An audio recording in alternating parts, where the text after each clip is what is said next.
Aqui estamos para seguir com a leitura do livro O Perispírito e Suas Modelações, de Luiz Gonzaga Pinheiro. Capítulo 26. O cérebro perispiritual. O cérebro humano é um produto da evolução das espécies.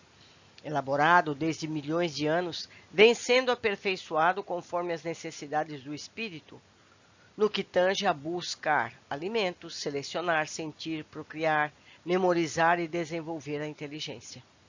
Saiu do simples impulso instintivo para a irritabilidade, passou pela sensação, adentrou-se no instinto, atingiu a razão.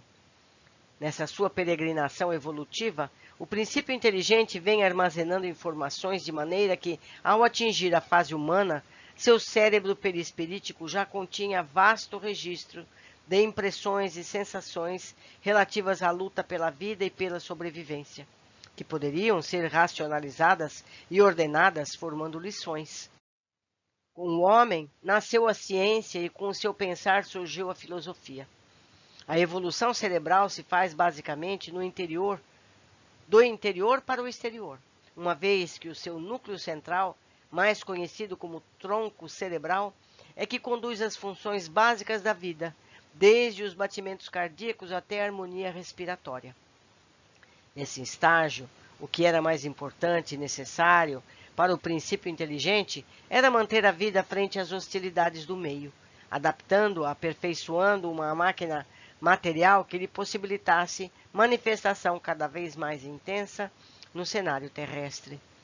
Esse setor cerebral desenvolveu-se basicamente até a era dos répteis, há centenas de milhões de anos, quando esses animais dominavam o globo.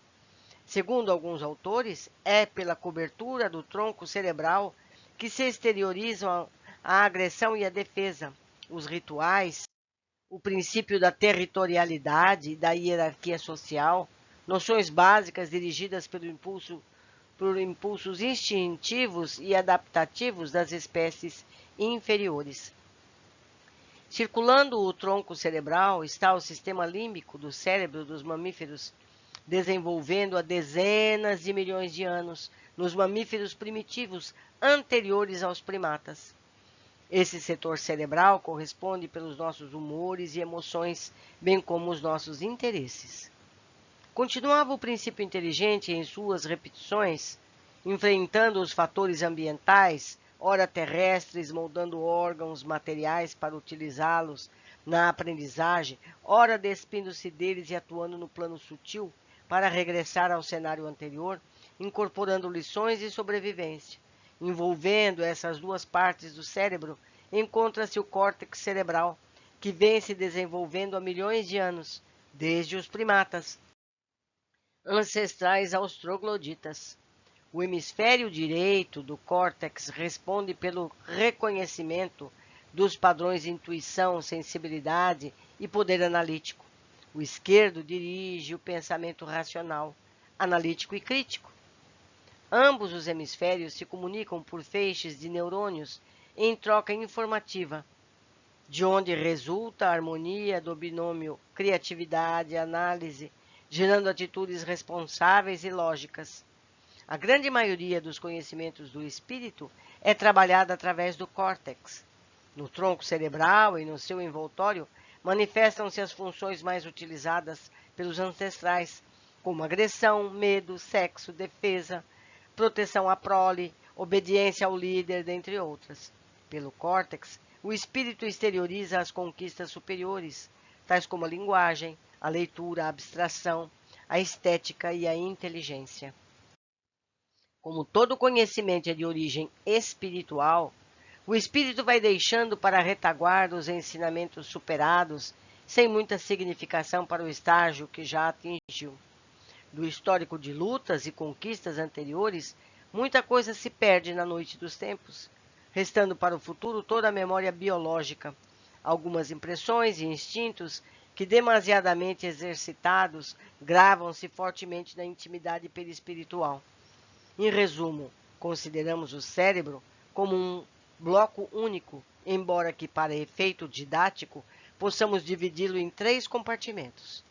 O tronco cerebral, utilizado como cérebro primitivo, e hoje funcionando como tradutor do arquivo das lições adquiridas na conquista dos impulsos instintivos, o sistema límbico do cérebro dos mamíferos, elaborado enquanto as sensações e o instinto se aperfeiçoavam, e o córtex cerebral, onde a razão selou pelo pensamento a soberania hominal, como ápice do reino dos viventes, desde que alguns animais possuem sentimentos, mas o homem possui o pensamento.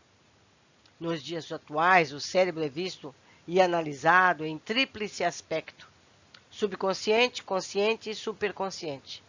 No subconsciente está o arquivo dos trabalhos realizados, onde o hábito, forçando uma rotina milenária, forjou o automatismo. No consciente encontra-se a sede das atuais conquistas, simbolizando o nosso esforço e perseverança nos labores regenerativos. No superconsciente estão as aspirações superiores, os ideais santificantes, que atingidos mais aperfeiçoarão o sistema cerebral, uma vez que a sua potência é proporcional ao progresso efetuado no sentido dos anseios angélicos. Como na mensagem anterior, as partes ou sedes sofrem interferências ou intercâmbio entre elas, trazendo o homem em si o passado, o presente e o futuro. Depende de sua ação abreviar o futuro ou retardar o passado pela ação do presente. Herdamos, assim, através da evolução cerebral, uma série de condicionamentos, bem como um instinto que segue ao lado do intelecto, agindo de maneira independente, como função marcante, sentinela avançada na conservação da vida. Lembramos que toda essa evolução cerebral realizou-se na área perispiritual, refletindo-se nas espécies materializadas em cópias equivalentes e grosseiras que deveriam ajustar-se às ordens e necessidades do espírito reencarnante. Por sua vez, o cérebro físico segue os passos evolutivos do cérebro perispiritual, traduzindo imperfeitamente as conquistas deste. Pouco conhecido, de potencial acanhadamente utilizado, o cérebro, instrumento maior a permitir a manifestação do espírito no universo, continuará desafiando o homem comum por muitos séculos, mostrando-se pouco a pouco à medida que o intelecto e a moral amadureçam. E quando isso acontecer, talvez a melhor definição para ele seja luz. Mais conhecimento, meus amigos. Vamos aprendendo a cada pequeno capítulo que vamos estudando. Agradeço a companhia de todos e eu os espero no próximo capítulo.